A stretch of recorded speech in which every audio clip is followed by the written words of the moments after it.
नमस्कार दोस्तों, स्वागत है आपके इस अपने YouTube चैनल में।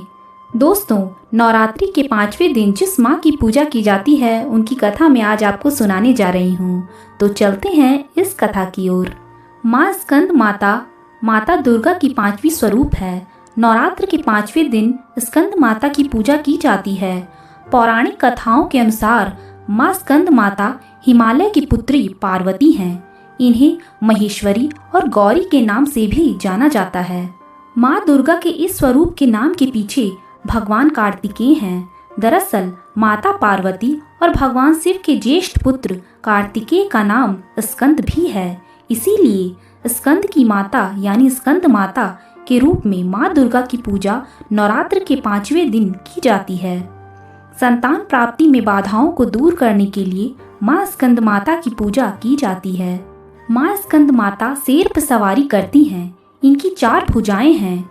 इनकी दाहिनी तरफ की ऊपर वाली भुजा से स्कंद को गोद में पकड़े हुए है। नीचे की दोनों भुजा में कमल का पुष्प है और एक हाथ आशीर्वाद देने की मुद्रा में है।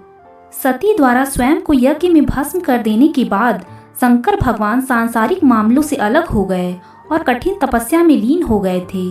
उसी समय देवता तारकासुर के अत्याचारों से कष्ट भोग रहे थे। तारकासुर को वरदान था कि केवल भगवान शिव की संतान ही उनका वध कर सकती है। बिना सती के शिव की संतान नहीं हो सकती थी। यह सोचकर देवता भगवान विष्णु के पास मदद मांगने के लिए गए, लेकिन भगवान विष्णु ने उन्हें कहा कि यह स्थिति के लिए आप स्वयं ही जिम्मेदार हैं।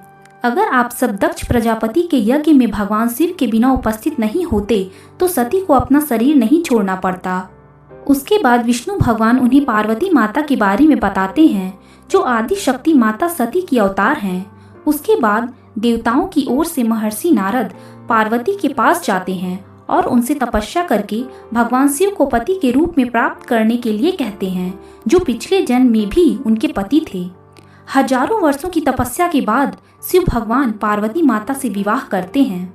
भगवान शिव और माँ पार्वती की ऊर्जा मिलकर एक ज्वलंत बीज को पैदा करती है। जब तक वह बीज शिव भगवान की संतान नहीं बन जाता, तब तक अग्नि को सरवना झील में सुरक्षित रूप से ले जाने का काम सौंपा जाता है। बीज से निकलने वाली गर्मी अग्नि के लिए असहनीय हो जाती है और वह बीज गंगा माता को सौंप देते हैं, जो उसे सुरक्षित सरवना झील में ले जाती है। देवी पार्वती ने तब जल स्रोत का रूप धारण कर लिया ताकि वह बीज की सुरक्षा कर सके। इस प्रकार 6 माता द्वारा देखभाल किए जाने के कारण 6 मुखी कार्तिकेय जन्म लेते हैं।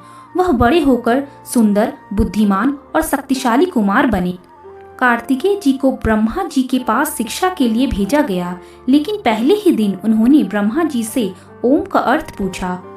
ब्रह्मा जी ने उन्हें 12,000 श्लोकों में अर्थ समझाया, लेकिन कार्तिकेय को संतुष्टि नहीं मिली। उन्होंने शिव भगवान से वही प्रश्न पूछा। फिर शिव भगवान ने 12 लाख श्लोकों में ओम का अर्थ समझाया। वहां से भी असंतुष्ट होकर उन्होंने स्वयं को 12 करोड़ श्लोकों में ओम का अर्थ समझाकर संतुष्टि प्राप्त की। शिक्षा प्राप्त करने के बाद देवताओं के सेनापति के रूप में उन्हें सभी देवताओं ने आशीर्वाद दिया और तारकासुर के खिलाफ युद्ध के लिए विशेष हथियार प्रदान किए। कार्तिकेय भगवान एक भयंकर युद्ध में तारकासुर को मार डाला। इस प्रकार माँ स्कंद माता को एक सर्वश्रेष्ठ बच्चे की माँ के रूप में पूजा जाता है। स्कंद माता की पूजा करने से भगवान कार्तिकेय की पूजा स्वचालित हो जाती है, क्योंकि वह अपनी माँ की गोद में विराजे हुए हैं। उनकी पूजा से सुख, शांति, समृद्धि और मोक्ष प्राप्त होता है। इसके साथ ही दोस्तों, ये कथा यहीं समाप्त होती है। अगर आपको ये कथा अच्छी लगी हो तो वीडियो को लाइक करना बिल्कुल ना भूलें और चैनल को सब्सक्राइब ज़रूर कर लें। धन्यवाद।